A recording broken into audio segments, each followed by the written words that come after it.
Tuhan, Shalom. Shalom. Mari kita bangkit berdiri. Kita mau mulai ibadah kita pada pagi hari ini. Kita akan membuka dalam doa.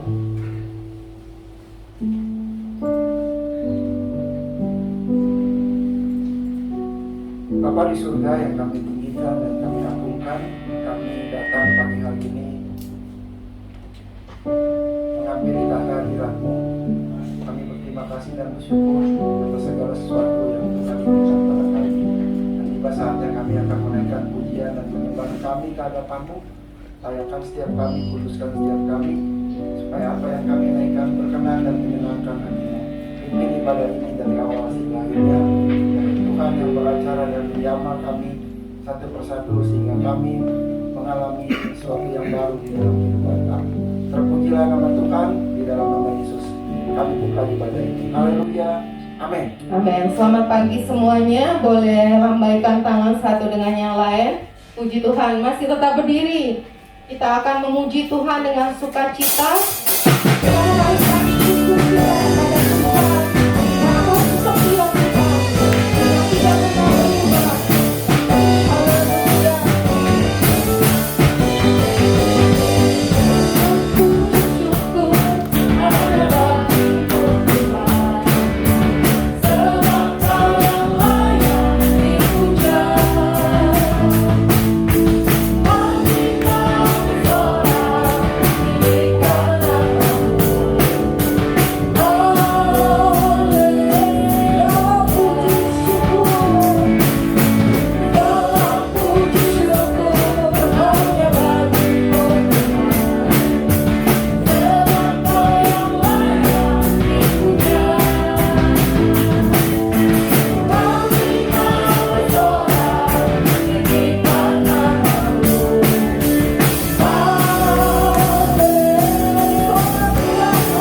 terima kasih buat setiap hal yang sudah Engkau kerjakan dalam hidup kami Tuhan, buat pengorbanan-Mu yang luar biasa untuk setiap kami. Haleluya, haleluya, haleluya.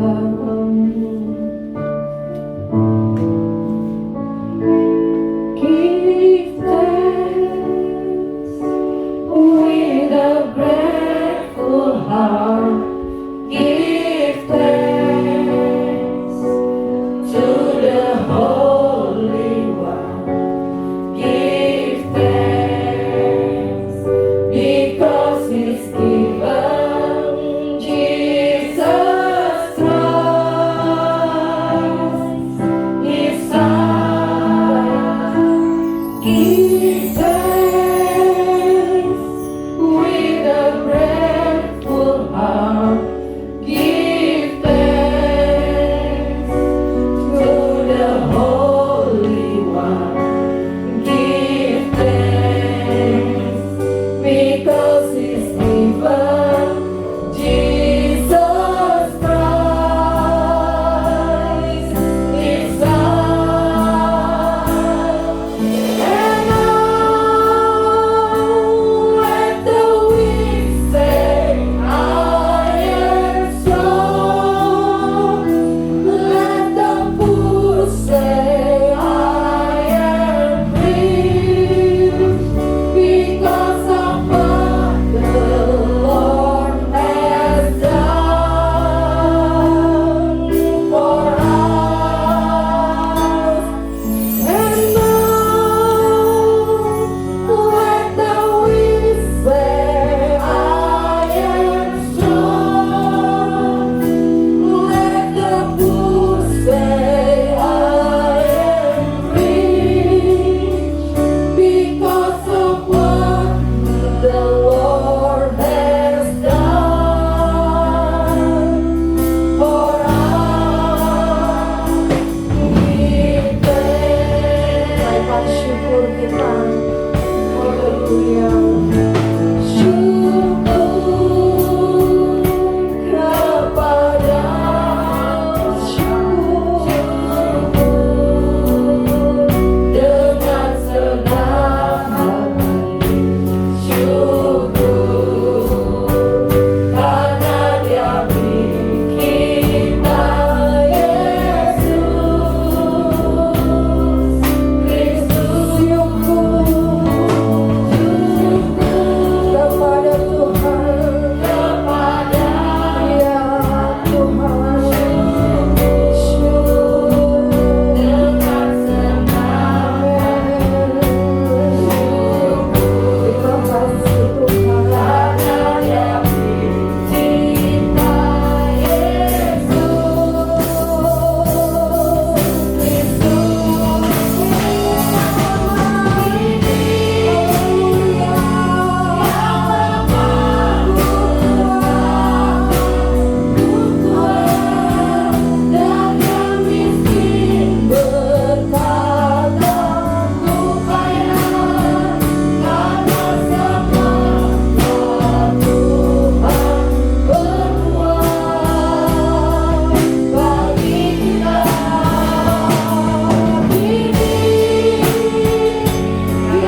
Terima kasih untuk kehadiran di tengah-tengah kami, Bapak.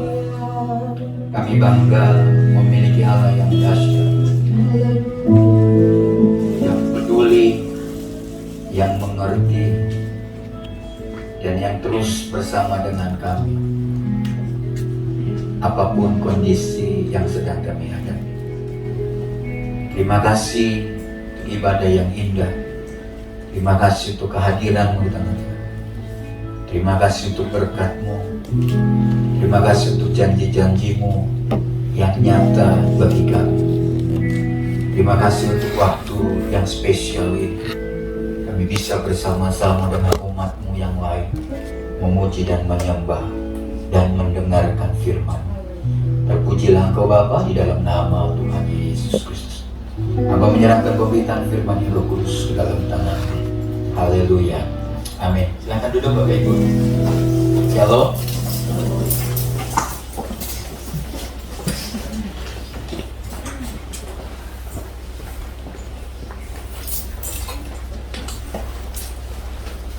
Baik, hari ini di ibadah yang kedua ini saya berbicara tentang percepatan. Kalau di ibadah saat tadi saya berbicara tentang kualitas hidup ditentukan oleh 4 hal. Pertama itu kualitas hidup ditentukan oleh kualitas iman kita. Yang kedua ditentukan oleh kualitas hati kita. Yang ketiga tadi ditentukan oleh kualitas pikiran kita. Dan yang terakhir ibadah yang pertama saya katakan kualitas hidup kita ditentukan. Yang keempat itu oleh karakter kita. Tapi hari ini bicara tentang percepatan. Jika kita cari kata percepatan atau acceleration gitu ya, di dalam Alkitab memang kita tidak temukan secara terlok gitu ya, tidak temukan arti ini. Tapi kalau saudara melihat di zaman di mana saudara ada dan di zaman di mana saya berada hari ini hidup, kita sebenarnya ketika kita hidup di era digital ini, salah satu cirinya adalah kita dituntut untuk hidup serba cepat. Hidup juga dituntut serba mudah dan serba instan. Dulu untuk saudara makan harus mengolah dulu, ibu mengolahnya dengan baik di dapur. Dulu di zaman Siti Nurbaya, anak tuh cewek nggak tahu nyuci piring bagaimana, nggak tahu cuci pakaian gimana, harus bisa masak. Itu kualitas wanita hebat zaman dulu, bisa masak, bisa nyuci, bisa nyetrika, gitu kan. Jadi semua kata ur. Jadi wanita itu tugasnya hanya 3 ur. Sumur, dapur, kasur. Gitu. Selesai, udah hebat. Tapi sekarang saudara wanita nggak bisa masak, tinggal telepon, tinggal pesan. Nggak bisa nyuci, sekarang ada tempat cucian. Nggak mau nyuci piring, sekarang buat piring yang buatan yang serba pakai buang. Tapi ingat saudara-saudaraku, saya katakan kata serba cepat bukan berarti ingat terburu-buru. Beda cepat dan terburu-buru, gitu ya. Jadi saudara lihat, baru kita Natalan tahun yang lalu, sekarang sudah mau Natalan, udah panitia Natal sudah terbentuk, udah bicarain tentang tempat, bicarain tentang acara, udah mulai. Kenapa? Cepat sekali. Anak-anak dulu kita lihat, anak-anak kita kecil gitu ya, apalagi di masa pandemi kita hampir 2 tahun tidak ketemu, tiba-tiba udah gede sekali. Cepat sekarang, waktu yang berlalu juga begitu cepat, gak bisa lagi saudara lihat, sangat cepat. Saya melihat Tuhan juga akan mempercepat kedatangannya kali yang kedua. Kalau saudara lihat Matius pasal yang ke-24 ayat 22, dan sekiranya waktunya tidak dipersingkat atau dipercepat, maka dari segala yang hidup tidak ada yang selamat. Akan tetapi oleh karena orang-orang pilihan, waktu itu akan dipersingkat atau dipercepat. Saya melihat yang pertama yang akan dipercepat itu kedatangan Tuhan kali yang kedua. Kalau enggak kita lost semua. Orang-orang yang dulu kita lihat takut akan Tuhan, sekarang itu udah kelihatan udah nggak takut, udah nggak pernah ke gereja, udah nggak mau lagi ikut persekutuan, tinggalkan hal-hal yang berbau gereja. Sekarang itu kan ada istilahnya gnostik gitu ya. Mereka percaya Tuhan, tapi hal-hal yang berbau gereja, ikut baptian, baca Alkitab, ikut doa, itu sudah ditinggalkan. Gitu ya. Saudara-saudara lihat nih, sekarang ini saya mengatakan bahwa saya melihat yang paling ini kedatangan Tuhan akan dipercepat. Yang kedua, hal yang kedua saudara-saudaraku, yang dipercepat di masa yang cepat sekarang ini adalah Tuhan akan memulihkan dalam segala bidang kehidupan kita. Jadi dia percepat. Salah satu yang dipercepat pemulihannya adalah janji Tuhan di dalam kitab Yoel pasal yang kedua, ayat yang ke-25. Dikatakan, aku akan memulihkan kepadamu tahun-tahun yang hasilnya dimakan habis oleh belalang pindahan, belalang pelompat, belalang pelahap, dan belalang pengerik, tentaraku yang besar yang kukirim di antara kamu. Jadi yang kedua yang dipercepat selain kedatangan Yesus kali yang kedua, dia akan mempercepat pemulihan bagi umat Tuhan. Dia akan pulihkan ekonomi saudara, dia akan pulihkan keuangan kita. Kalau enggak saudara, lama-kelamaan kita akan bersujud pada dunia untuk mendapatkan ekonomi dan keuangan. Kita akan ikut arus, sekalipun kita tahu arus itu akan menenggelamkan kita demi uang. Kita akan larut dan mati di sana tenggelam. Tuhan akan mempercepat pemulihan. Tujuannya supaya saudara dipulihkan untuk memulihkan orang lain. Jadi janji ini akan dipulihkan. Tapi kalau saudara lihat, jangan senang dulu. Ada konsekuensi ketika ayat 25 pasal 2 dari kitab Yoel terjadi pemulihan, dipercepat pemulihan. Ingat, harus terjadi dulu ayat yang ke-13 dari kitab Yoel pasal 2 itu. Yaitu apa? Dikatakan umat harus bertobat. Pemulihan ekonomi terjadi kalau orang yang mengerjakannya, pengusaha itu, usahanya yang dikerjakannya harus bertobat.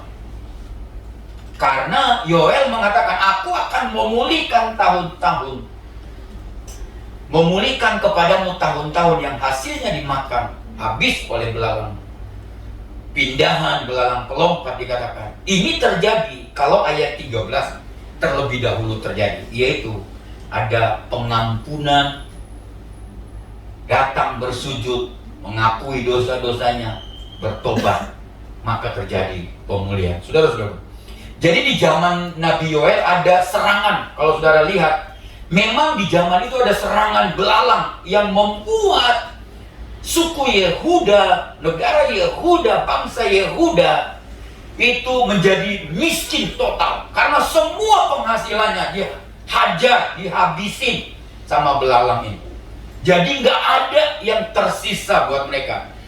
Alkitab, kitab Yoel mengatakan belalang itu memang sengaja dibuat oleh Tuhan, didatangkan oleh Tuhan karena orang-orang Yehuda itu sudah jauh dari Tuhan, meninggalkan Tuhan, tidak taat sama Tuhan, dengan keputusan sendiri lari dari Tuhan, meninggalkan, membelakangi Tuhan, nggak peduli dengan hukum-hukumnya Tuhan, nggak peduli dengan aturan-aturannya Tuhan, nggak peduli dengan firman Tuhan. Memang kitab Yoel ini memberitahukan memang Tuhan sengaja mengirimkan belalang pengerik, belalang pelahap, belalang pelompat, belalang pindah. Jadi semua yang ada di hadapan belalang ini, semua hancur, ludes. Hasil panen, belum panen udah dihabisin semua. Akhirnya kering kerontang itu tanah Yehuda. Dan terjadi kematian, terjadi kemiskinan, dan terjadi kelaparan di mana-mana. Itu karena ketidaktaatan, keberdosaan orang-orang Yehuda. Oleh sebab itu, pasal 2 kembali datang nubuatan dari kitab Yoel. Dikatakan dia akan memulihkan semua hasil yang pernah dimakan oleh belalang pelahap, belalang perusak, belalang pengerik, dan belalang kelompak ini. Dia akan pulihkan kembali. Tapi dikatakan harus terjadi dulu pertobatan bagi orang-orang Yehuda. Jadi pertama, yang kedua saya katakan, percepatan pemulihan akan terjadi ketika Yehuda bertobat dan meminta pengampunan dari Allah. Yoel mengatakan bahwa Tuhan akan memulihkan kepada tahun-tahun yang hasilnya dimakan habis oleh belalang. Tuhan akan mengembalikan semua kerugian-kerugian yang sempat habis karena belalang pelahap. Saya melihat ini akan dipulihkan cepat. Karena anak-anak Tuhan harus memikirkan anak-anak Tuhan yang lain. Anak-anak Tuhan akan menolong orang lain. Supaya apa? Terjadi janji Tuhan kepada Abraham, kepada gereja. Diberkati untuk memberkati orang lain. Memulihkan untuk memulihkan orang lain.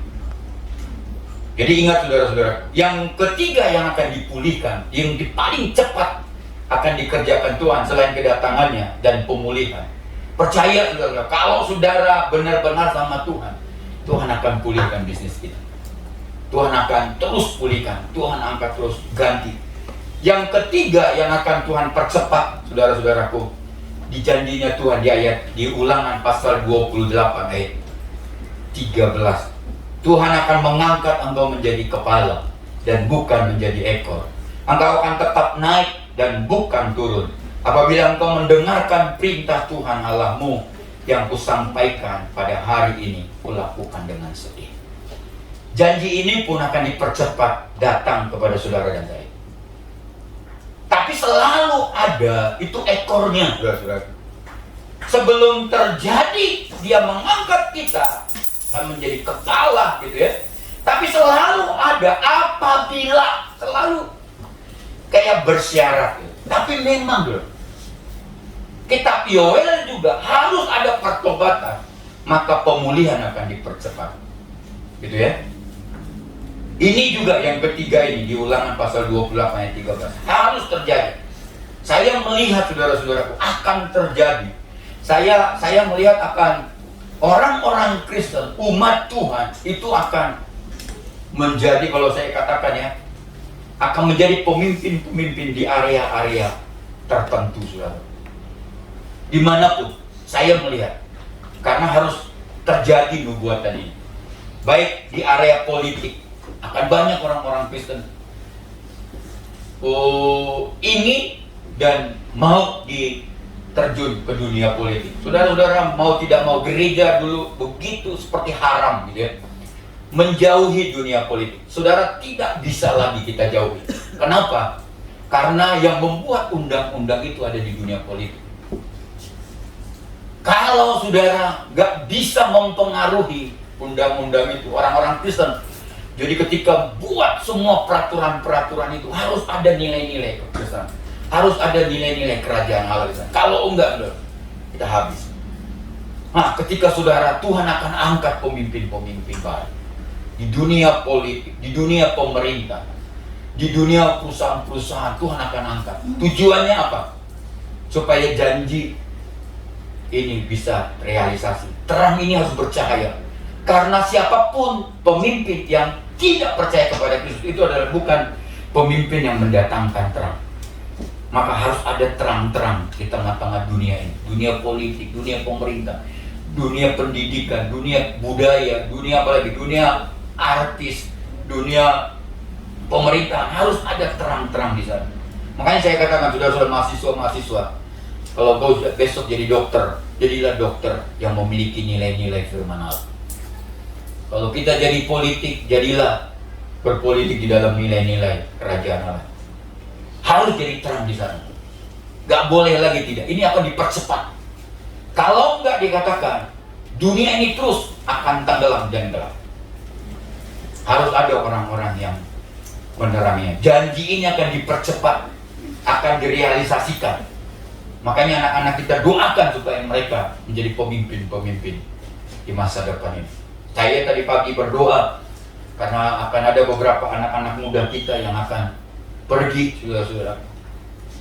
Saya udah ngomong kemarin, saya umumkan anak Ibu Lerdiati itu akan pergi, udah pergi kemarin karena akan kuliah di UI, Universitas Indonesia.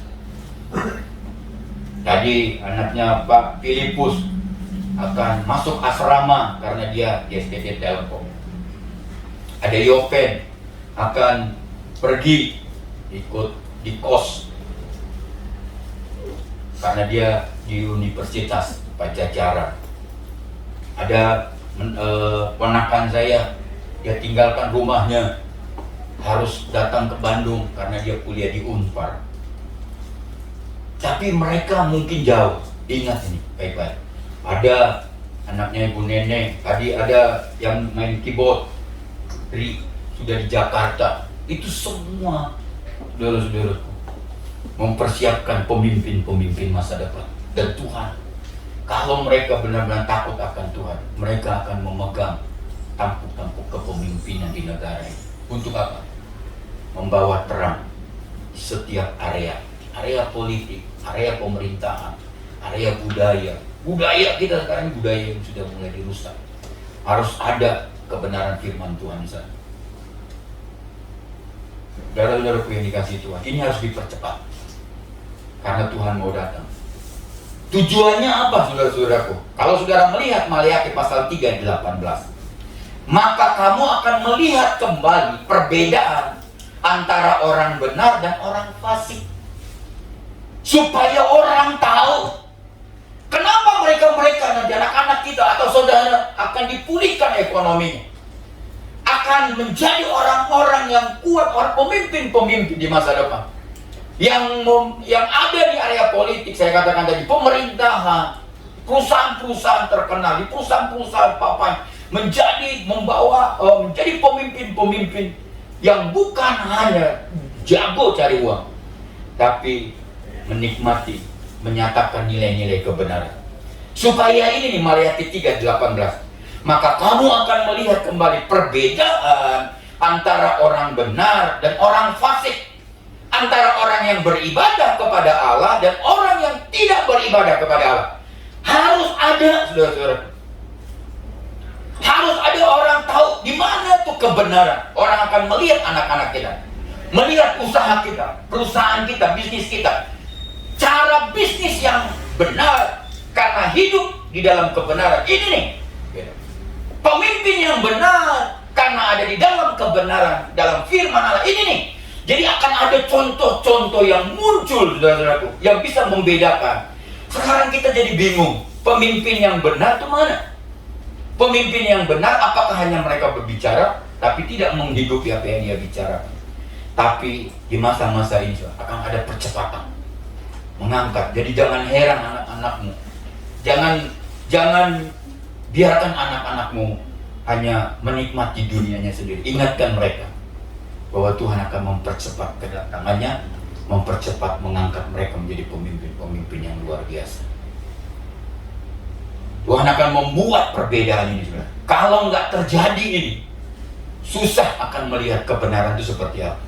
Susah membedakan terang itu di mana. Hidup seperti terang itu seperti apa. Hidup yang bercahaya itu seperti apa. Hidup dengan nilai-nilai kebenaran firman itu seperti apa. Nggak ada yang bisa. Karena di tahun-tahun yang dulu, 20 tahun yang lalu, itu Tuhan sengaja mau buat perbedaan. Tapi, saudara-saudara, ketika orang masuk ke dunia pemerintahan, mereka ikut jadi korupsi. Masuk ke tentaranya ibadah sih oke, tapi tetap korupsi.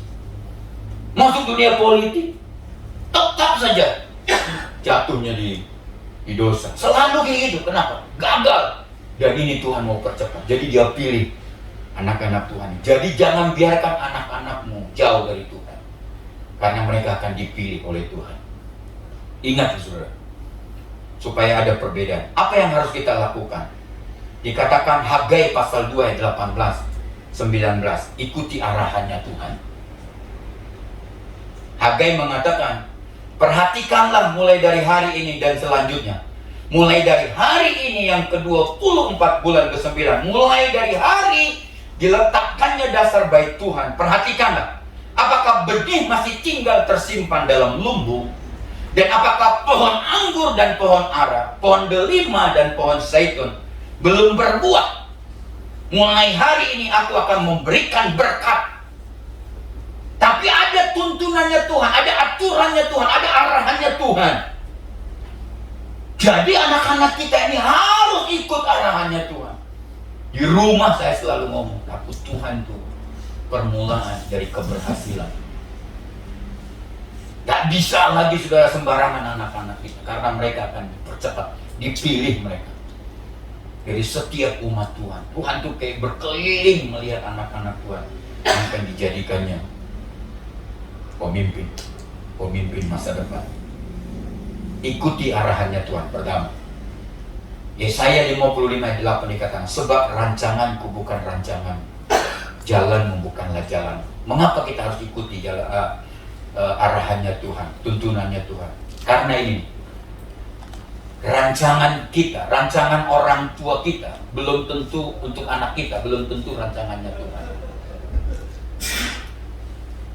Jalannya yang kita mungkin sediakan buat anak kita belum tentu itu jalannya Tuhan. Biarkan selalu tanya Tuhan. Biarkan Tuhan yang mengambil alih semua anak kita, saudara. Karena jalannya, rancangannya harus selaras arahannya, jalannya Tuhan. Seringkali saya katakan manusia tidak mau mengikuti tuntunan arahan Tuhan karena merasa jalannya lebih baik, jalan orang tuanya lebih baik, program orang tuanya buat anaknya lebih baik. Tapi ayat ini mengatakan program buat anak kita itu programnya Tuhan yang lebih baik. Rancangan orang tua sangat baik, tapi sangat lebih baik rancangannya Tuhan buat anak kita. Tugas orang tua itu memastikan dia ada bersama dengan Tuhan, hidup di dalam Tuhan. Ya, jangan jadi orang-orang yang memberontak jauh, ya, dan merasa bahwa jalan Tuhan itu sulit. Akhirnya mereka buat jalan sendiri, atau nggak percaya dengan jalannya Tuhan, nggak mau ikuti jalannya Tuhan. Merasa bahwa antara penggenapan janji Tuhan, rencana Tuhan yang diberikan itu terlalu nggak masuk akal kadang. Akhirnya kita ambil jalan sendiri karena nggak masuk akal jalannya Tuhan. Rancangannya Tuhan nggak masuk akal, gitu ya. Itu hati-hati, saudara. Tapi kenyataannya janji Tuhanlah yang akan terjadi dalam hidup kita. Rancangan Tuhanlah yang terjadi dalam hidup kita. Yang kedua, apa yang harus kita lakukan atau anak-anak kita lakukan? Ketahui mulai dari sekarang kelemahan anak-anakmu dan segera perbaiki. Kelemahan kita apa? Segera perbaiki. Usaha kita akan dipulihkan cepat. Makanya dia katakan di kitab, kalau saudara baca tadi, di kitab Yesaya, atau di kitab Yesaya tadi, saudara-saudara cepat harus mengerti apa kelemahan, selalu cepat perbaiki. Saya ini Amos pasal 9 ayat 11 dikatakan, pada hari itu aku akan mendirikan kembali tembok Daud yang roboh. Aku telah akan menutup pecahan dindingnya dan akan mendirikan kembali reruntuhannya. Aku akan membangun kembali seperti zaman dahulu kala. Ingat ini, ada bolong-bolong di temboknya bait Allah itu, dan mereka tutupi. Salah satu kelemahan kita seperti bolong-bolong di bait Allah, harus segera ditutup. Kalau enggak, bolong-bolong itu akan menghancurkan gedung yang utama. Ajari anak-anak, beritahu mereka. Sadari kelemahan-kelemahan kita, jangan ada di dalam situ. Jangan bangga kita punya kelemahan, tapi kita biarkan kelemahan itu menghancurkan kita. Yang ketiga, apa yang harus kita lakukan? Jangan malas. Di masa cepat sekarang ini, di masa era kecepatannya sangat tinggi, jangan malas. Anak-anak jangan malas. Orang tua jangan perlihatkan kemalasan kepada anak-anak kita. Jangan malas. Malas adalah musuh penghalang terbesar untuk Tuhan melakukan percepatan dalam hidup kita. Malas, bahasa Ibrani-nya itu, arti malas itu adalah tenggelam, mengurangi, menghentikan. Dia kurangi kegiatannya, dia hentikan. Malas. Malas mungkin pada mulanya itu hanya mengurangi hal-hal kecil, malas berdoa, dia kurangi jam doanya, gitu kan. Lama kelamaan berhenti. Setelah berhenti dia akan ditenggelamkan oleh kemalasan itu sendiri. Jadi kalau sudah tenggelam, susah ditolong. Jadi mumpung saudara mulai kurangi doa, harus kembali berdoa. Ayo tumpangin tanganmu buat anak-anakmu, saudara. Ini masa-masa seperti kita merebut kembali masa depan anak kita, merebut kembali hidup mereka, merebut kembali supaya firman Tuhan menerangi, kayak mengikat, menguasai mereka. Stop malas sebelum tenggelam. Amsal 6 ayat 6 dikatakan, hai pemalas, pergilah kepada semut, perhatikan dan lakukan, dan jadilah bijak. Amsal 12 ayat 27, orang malas itu tidak akan menangkap buruannya, tetapi orang rajin akan memperoleh harta yang berharga. Malas belajar, jangan pernah berpikir kalau aku malas belajar dapat nilai yang bagus. Enggak. Ini cepat, saudara-saudara. Saudara lihat, orang-orang kaya sekarang itu, dulu orang jadi kaya harus berpuluh-puluh tahun dia kumpulkan uang sedikit demi sedikit jadi kaya. Sekarang saudara-saudara lihat orang-orang terkaya di dunia itu, orang-orang muda, cepat, terkenal cepat. Siapa yang nyanyi di depan presiden kemarin tanggal 17-an itu? Siapa yang kenal dia? Sekarang kemana-mana cepat, karena percepatan itu terjadi. Dulu jadi artis tuh harus ada step-step, ikut dulu peran pembantu, diinin dulu, jadi ini dulu. Aduh lama. Sekarang saudara bisa tanpa sutradara, saudara bisa jadi artis terkenal dengan YouTube. Bisa terkenal. Ini zaman percepatan. Jangan malas. Anak-anak jangan malas. Waktu 5 tahun kuliah atau 4 tahun itu cepat sekali. Sangat cepat. Saudara berpikir, aduh enggak, saudara. Saya sudah jadi saksinya. Ibu Ana, Ibu Neneng sudah jadi saksinya. Ibu Mariam sudah jadi saksinya. Cepat sekali. Anak-anak itu sudah jadi gede, tiba-tiba tinggalin. Cepat. Dulu masih kita antar, masih kita gendong, kita antar jemput dari sekolah. Sekarang cepat. Mari saya ngomong sama Pak Benny, mumpung ada waktu, pelukin anak-anakmu, bermain sebanyak-banyaknya. Kalau sudah mereka sudah nggak ada waktu, kita nggak punya waktu lagi. Kita ingin sudah nggak bisa lagi. Karena kecepatan ini, saudara-saudara, semuanya serba cepat. Saudara-saudara dengar ini. Enggak main-main. Ada 3 hal percepat. Jadi jangan malas. Kuncinya jangan malas. Pasti berhasil. Pengkhotbah pasal 10 ayat 18 dikatakan, oleh karena kemalasan runtuhlah atap. Dia lihat gentengnya sudah mau rubuh, dia katakan, oh belum, masih kuat, masih ada satu kayu lagi yang nahan. Malas dia perbaiki, jatuh tuh rubuh semuanya. Dia katakan, sekali lagi saya baca Pengkhotbah 10 ayat 18, oleh karena kemalasan runtuhlah atap, dan oleh karena kelambanan tangan bocorlah rumah. Anak-anak muda, usiamu akan terus bertambah. Pernah, saya sih belum pernah melamar kerjaan. Usia kan ada itu persyaratan lamar kerja. Usia segini. Usiamu jalan hari demi hari, ditambah. Kalau sudah usia batas kita nggak bisa kerja lagi, kan mau buat apa? Ayo, mumpung sekarang muda, kerja, belajar yang masih belajar. Ini masa percepatan, saudara. Salah satu saudara tahu, mengapa orang India itu dimanapun kerja di negara lain itu menjadi CEO. Saudara tahu, di dunia pendidikan dia yang paling terkenal. Salah satu jurnal internasional yang terindeks Scopus itu untuk jadi profesor harus masuk jurnalnya, tulisannya ke Scopus itu. Paling tidak 4-5 orang berani bayar puluhan juta untuk bisa tembus jurnalnya ke Scopus itu. Saudara tahu, yang paling banyak bisa jebol jurnalnya itu orang-orang India. Yang kedua orang Filipina. Orang Indonesia itu makanya dikatakan otaknya itu banyak yang kosong, gak diisi. Makanya di mana-mana jadi CEO orang-orang India. Ayo anak-anak, ini mulai dipercepat. Tuhan mau datang.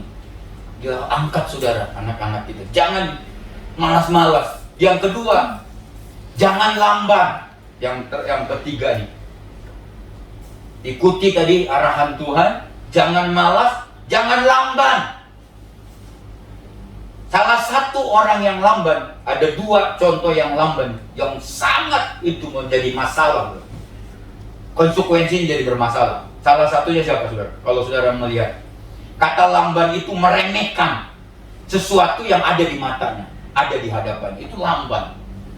Bukan gerakannya gak cepat, bukan. Lamban itu meremehkan segala sesuatunya. Udahlah, belajar untuk apa? Bisa nilai 7, nilai 8. Itu salah, itu meremehkan. Ngapain dengar firman Tuhan? Itu meremehkan namanya. Jangan, ini masa saudara gak boleh remehkan apapun. Jangan remehkan. Amsal 13 ayat 13 dikatakan, siapa meremehkan firman, ia akan menanggung akibatnya. Tapi siapa taat kepada perintah akan menerima balasannya. Jadi lamban. Jangan lamban. Salah satunya Yunus tuh. Dia remeh ketika Yunus tuh dapat perintah dari Tuhan pergi ke Niniwe, dia berlambat-lambat, malah dia remehkan firman Tuhan. Konsekuensinya dia harus tenggelam. Dan bukan hanya tenggelam, orang-orang yang di perahu bersama dengan dia itu mengalami kerugian besar. Bayangkan, hanya orang yang lambat, gak dengar. Baru Amasa, saudara tahu di Amasa, saudara bisa baca di 2 Samuel pasal 20. Amasa itu ketika, kalau saudara baca ayat 4 dikatakan, 2 Samuel pasal 20 ayat 4, berkatalah Raja Amasa, kerahkanlah bagiku orang-orang Yehuda dari 3 hari, kemudian menghadaplah lagi kemari. Lalu pergilah Amasa mengerahkan orang Yehuda, tapi ia menunda-nunda tugas itu sampai melewati waktu yang ditetapkan raja baginya. Saudara tahu, akibat Raja Amasa ini menunda-nunda, ayat 9 ada kematian. Ayat 10, ayat 11, ayat 12 mengeningkan. Jangan tunda. Jangan ngomong masih ada waktu untuk belajar, masih ada waktu untuk serius, masih ada waktu untuk bermain. Jangan habiskan waktu main game. Ini masa cepat. Ini kecepatan, akselerasi. Cepat sekali. Ayo cepat. Saya muncul tiba-tiba nanti usia-usia masih muda, jadi gembala sidang. Ini mau cepat saudara. Siapa yang nonton di Kick Andy, rektor termuda, 26 tahun dia jadi rektor.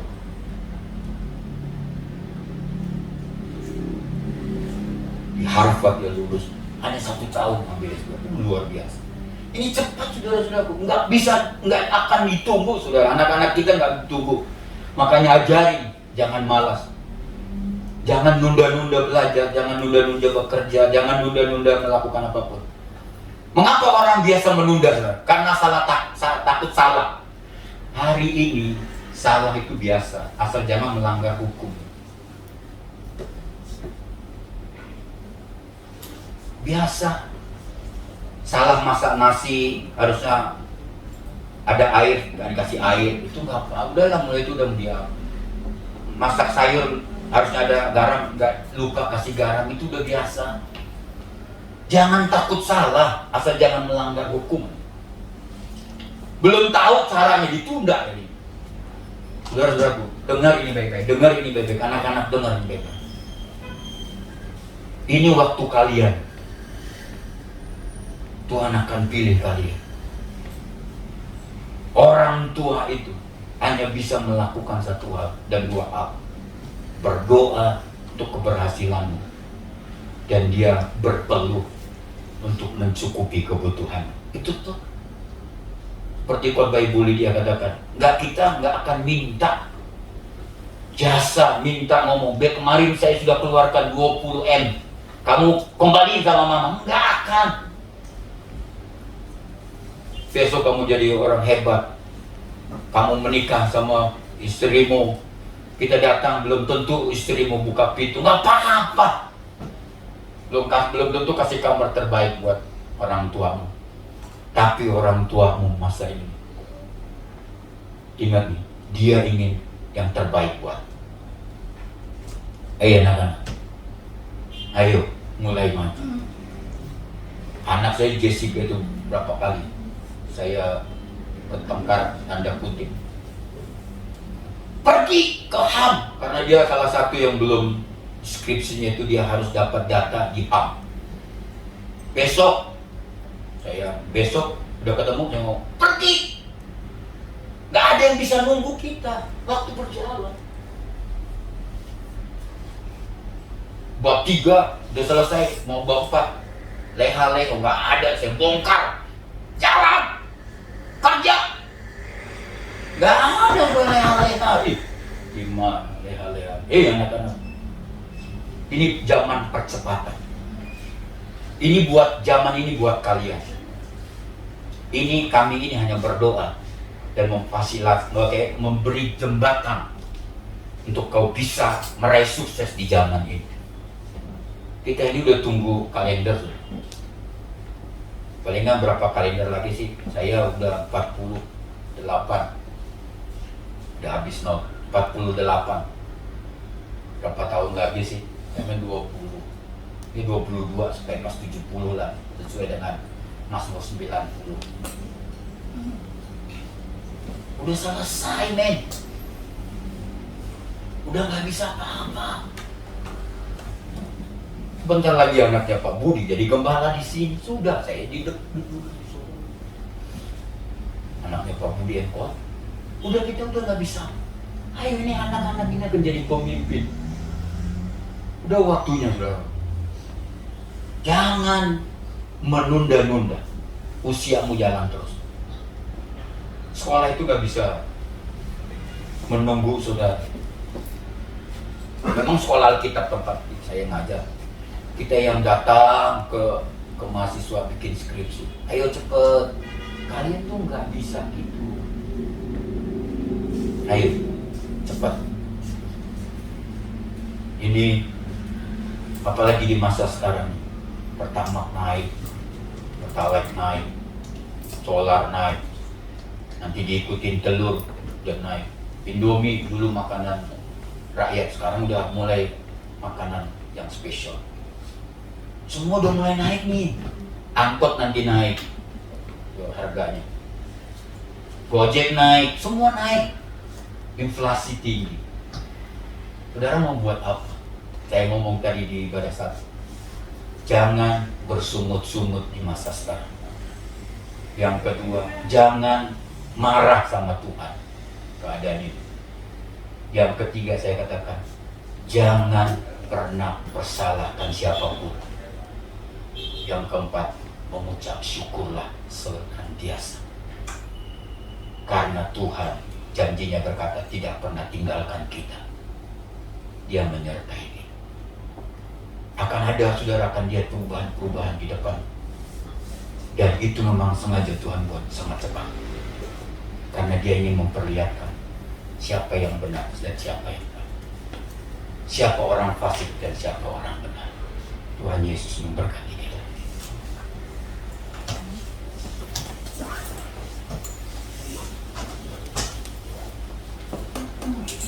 Kita naikkan pujian yang sudah dipersiapkan.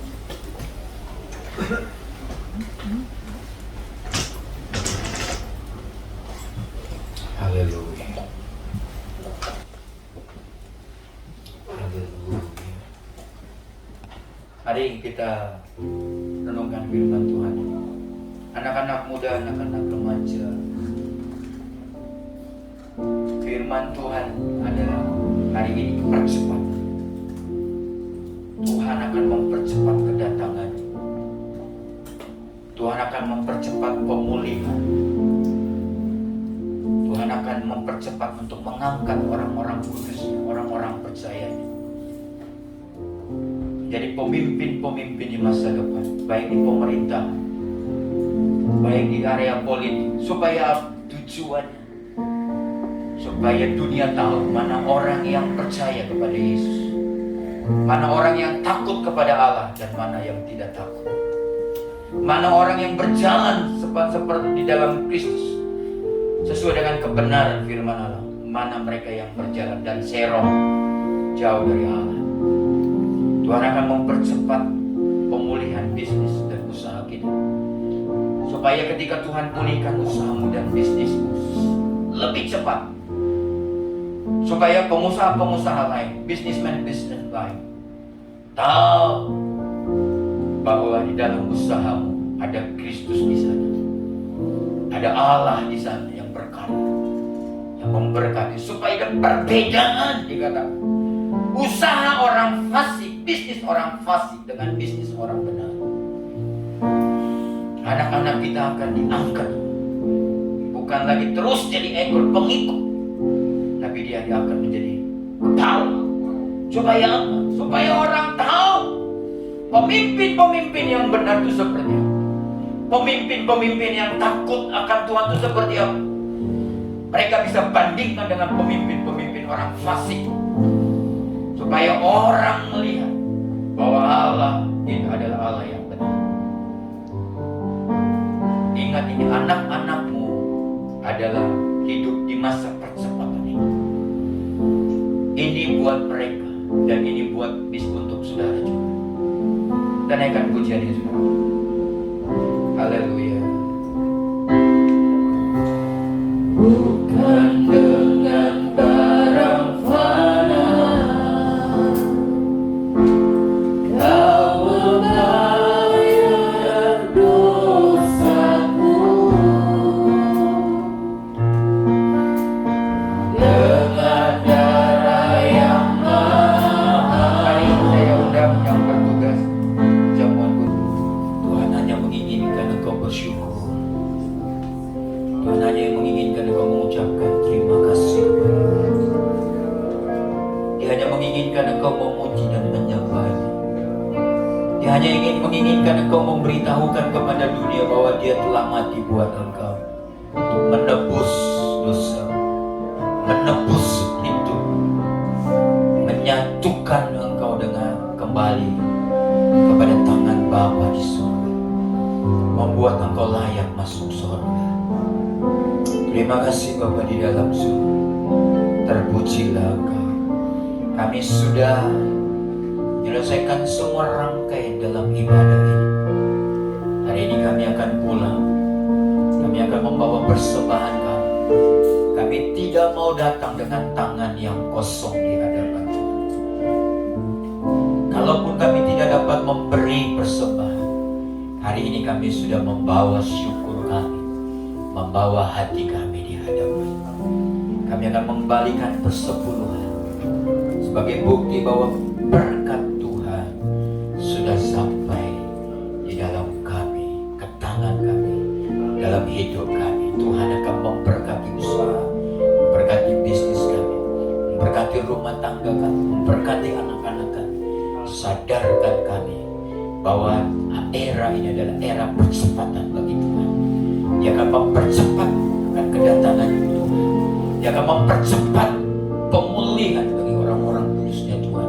Dia akan mempercepat anak-anak Tuhan diangkat menjadi pemimpin-pemimpin di masa depan, supaya dunia tahu, dapat membedakan Allah yang benar bersama dengan kami, dengan Allah orang fasik. Kami tidak mau hidup di dalam kemalasan, keengganan, dan menunda-nunda yang seharusnya bisa kami kerjakan, lakukan dengan tepat waktu. Saudara-saudaraku yang dikasihi Tuhan, angkatlah tanganmu, sempurnakanlah ibadah ini dan berkat-Mu di dalam ibadahmu pada hari ini. Pulanglah kekasih-kekasih Tuhan, bawalah berkat dari Allah Bapa kita, kasih sayang dari Yesus Kristus, serta persekutuan dari Roh Kudus turun dan menyertai engkau mulai dari hari ini sampai Maranatha. Haleluya. Kita sama-sama katakan amin. Tuhan memberkati saudara, selamat pulang, tetap jaga